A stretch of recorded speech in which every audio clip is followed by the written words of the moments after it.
Principles of Inheritance and Variation, Session 6. Hi, dear children. Welcome to the new session on the chapter Principles of Inheritance and Variation. In the last modules, we had learned about the monohybrid cross conducted by Mendel, which studied the inheritance of a single gene. And from his observations, he was able to formulate the two laws of inheritance, namely the law of dominance and law of segregation. Was the whole thing confusing to you? Let us make it more simple with the help of a diagrammatic representation of the cross.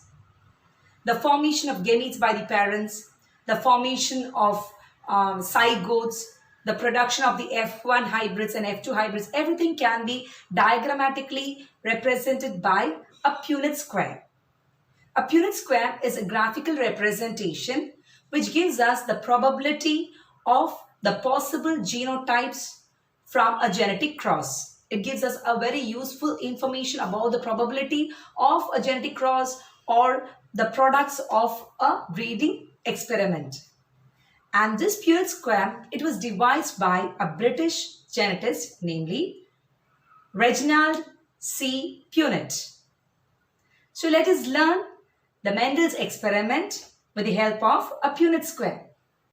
In the first step, Mendel crossed pea plants who differed in one contrasting trait.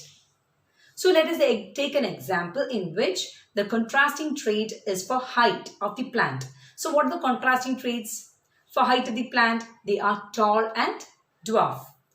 So Mendel crossed true breeding tall plant with a true breeding dwarf plant in the first step. And these plants, that is the tall and the dwarf, they are called as the P1 generation or the parental generation. And they crossed the tall and dwarf plant and the product obtained is called as the F1 hybrid, or it is called as the first filial generation. And he found that all the plants in the F1 generation were tall. All the plants were tall. So we know that something is getting passed on from the parents to the offsprings. And what is that something? It is called as factors. And factors always occur in pairs. And factors or genes are represented for our convenience in the form of letters.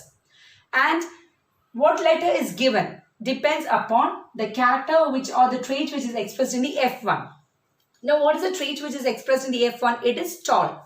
So, we represent tall by a capital letter. So, we give capital letter for tall, capital T. And I told you, factors always occur in pairs. So, we can write capital T and capital D. And this means it is a true breeding. True breeding means the ones which will give rise to offsprings of the same trait. And again, here it is again a true breeding. And the trait which is not expressed in the F1 is denoted by a small letter. So we give small letter T for dwarf to represent dwarf. And it occurs in pairs. So we write two small t's. So capital T is the true breeding tall, and small t is a true breeding dwarf, which represents the parental generation. And factors is passed to the offsprings through the gametes. So gametes are represented in the next step. And as we told, that law of segregation, the factors which occur in pairs in the parents, they separate at the time of gamete formation so that only one factor enters into one gamete. So this gamete, each gamete is having only one factor, that is capital T.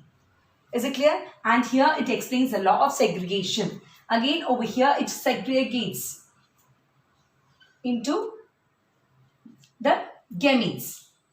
So that's why it is called as law of purity of gametes. That means this gamete is having only the allele or the gene capital T, and this is having the allele small t. Is it clear? And we can tell this as homozygous because what is a homozygous individual? Which has a similar pair of alleles. Here we can see capital T and small t. So both are homozygous. And as we are told that according to a law of segregation, They separate and each factor enters into one gamete. As it is a homozygous, all the gametes are of similar type. So 100% of the gametes are carrying capital T, and here all the gametes are carrying the allele small t. And in the next step, fertilization takes place. Okay, the fertilization takes place and it results in the F1 hybrid. Fertilization takes place and the seeds are formed, and seeds are collected, and Mendel raised these seeds to give rise to the F1 generation, and he found that all the plants were tall. So we can see that when these two combine to each other, it is given as capital T small t. So F1 generation represents, or it is represented by capital T small t. Is it clear? So capital T stands for tall and small t stands for dwarf. And both the alleles were combined together in the F1.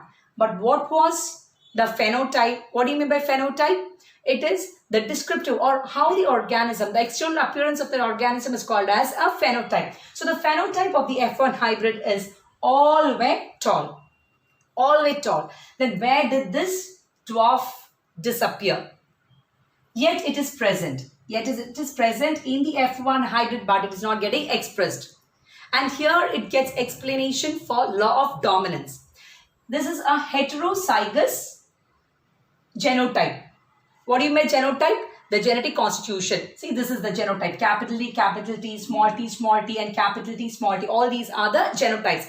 In this genotype, we have capital T and small t. Yet, what is getting expressed? Only tallness is getting expressed. That means in a heterozygous or in a dissimilar pair of factor, here both are different. So, it is called as a dissimilar pair of factors or a heterozygous individual.